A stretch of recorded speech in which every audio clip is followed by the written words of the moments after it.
Ladies and gentlemen, let me take you into the story of King Frederick X and Queen Mary of Denmark, a royal couple who truly represent what a modern monarchy can look like today. They officially became king and queen on January 14, 2024. That day was historic, not just because of the ceremony, but because Queen Margrethe II, after 52 remarkable years on the throne, chose to abdicate. She was the first Danish monarch to step down in over 500 years.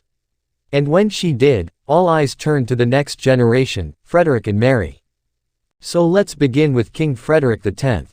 Born on May 26, 1968, he's now 57, and I'll tell you, he brings a whole new energy to the Danish throne.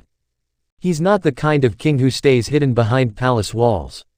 He's out there, connecting with people, getting involved, and really living his role.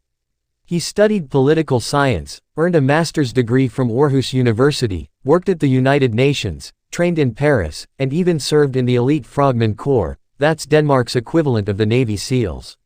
He's held the ranks of admiral, general, and more. But beyond the titles, what stands out is his approachability. His motto is, "United, committed, for the Kingdom of Denmark." And he lives by that. He's passionate about climate action, about community engagement, and yes, he loves adventure.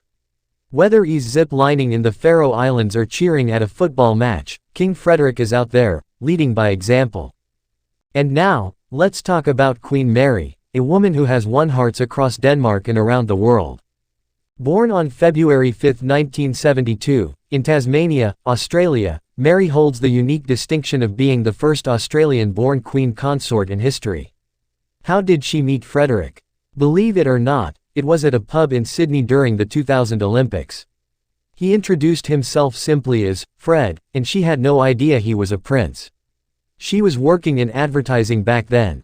But love knows no borders. Mary eventually moved to Denmark, learned the language, embraced the culture, and embraced royal life. In 2004, they were married in a breathtaking ceremony at Copenhagen Cathedral. Her gown, her veil, it all looked like a fairy tale. But what really makes Mary stand out is what she's done since becoming queen. She founded the Mary Foundation, which tackles issues like domestic violence, bullying, and social isolation. She's also a UN advocate, a patron of over 30 organizations, and when the king is traveling, she steps in as regent. She's more than a consort, she's a strong, thoughtful, and committed leader in her own right. Together, Frederick and Mary have 4 children. Their eldest, Crown Prince Christian, is now 19 and preparing for his future role as king. Then there's Princess Isabella, who just turned 18, and their 14-year-old twins, Prince Vincent and Princess Josephine. The whole family is often seen at public events, looking relaxed, genuine, and grounded. It's no surprise that recent polls show nearly 80% of Danes admire and support them. But like any public life, theirs hasn't been without challenges. In 2023, there was some controversy when photos emerged of King Frederick with a Mexican socialite in Madrid, sparking affair rumors. The palace immediately denied any wrongdoing, and since then, Frederick and Mary have appeared united. Whether attending his 57th birthday, or making state visits to Sweden, Norway, or hosting dignitaries like the President of Iceland, they've shown the world they are focused and steady. In fact, they've had a packed schedule. They've visited Greenland, celebrated the 25th anniversary of the Øresund Bridge alongside the Swedish royals, and they're set to visit the Faroe Islands in 2025.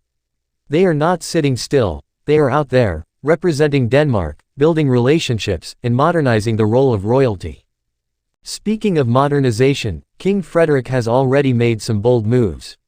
He abolished the royal warrants system, a tradition going back to the 1800s, because he wants the monarchy to reflect today's Denmark.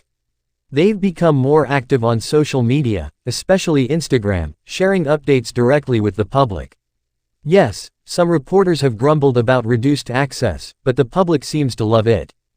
And while there has been some debate about increasing the royal household's budget, Frederick and Mary continue to win support with their warm, down-to-earth personalities. So why do they matter in 2025? Because they're not just symbolic. King Frederick is focused on unity and climate leadership. Queen Mary is advocating for those who often go unheard, children, women, the vulnerable. They are raising their children to be present, responsible members of society. And more importantly, they're showing that a royal family in the modern world can still matter, can still serve, and can still inspire. Their journey is not just a fairy tale, it's a story of service, resilience, and relevance. That's King Frederick X and Queen Mary of Denmark, royalty with heart, purpose, and a future-focused vision. Thanks for watching. Please like, share and subscribe my channel.